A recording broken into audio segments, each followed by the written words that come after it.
पहिलेच येणार नाही नाही नवीनच नवीन चांदण्यात सापडला. मी सतीश जोशी, पुरवठा निरीक्षक बार्शी, तहसील कार्यालय बार्शी. आज आपल्या इथे रास्तभाव दुकानाला नवीन 4G मशीन वाटप करण्यात येत आहे. त्या मशीनचे असे वैशिष्ट्य आहे की काही लाभार्थी ज्याचा अंगठा बसत नाही किंवा काही लाभार्थी ज्यांना धान्य मिळत नाही त्या लाभार्थ्यासाठी स्कॅनरची सुविधा करून दिलेली आहे. ते डोळ्याचं स्कॅनर होणार, डोळ्याच्या स्कॅनरनंतर त्यांचं धान्य त्यांना मिळून जाईल. आता अंगठा नाही बसला तर डोळ्याच्या स्कॅनवर होणार. हो, आता अंगठा जरी नाही बसला तरी ते डोळ्याच्या स्कॅनरवर त्यांची पावती निघेल. आणि प्रत्येकाला हे अत्याधुनिक मशीन दिलेले आहे.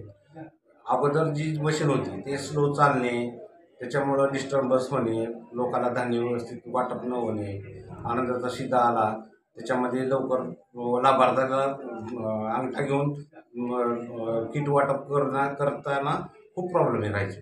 पण आता हे अशी मशीन आली की 4G स्पीड पण आहे.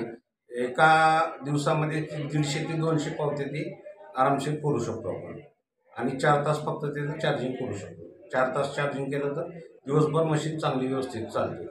आणि ह्याच्यामुळे काय होईल की लाभार्थ्याला जास्त वेळ ताटकळत बसायची आवश्यकता बसणार नाही. त्यांनी लवकरात लवकर वाटप पूर्ण होईल आणि सर्व लाभार्थ्याला धान्य व्यवस्थित मिळून जाईल.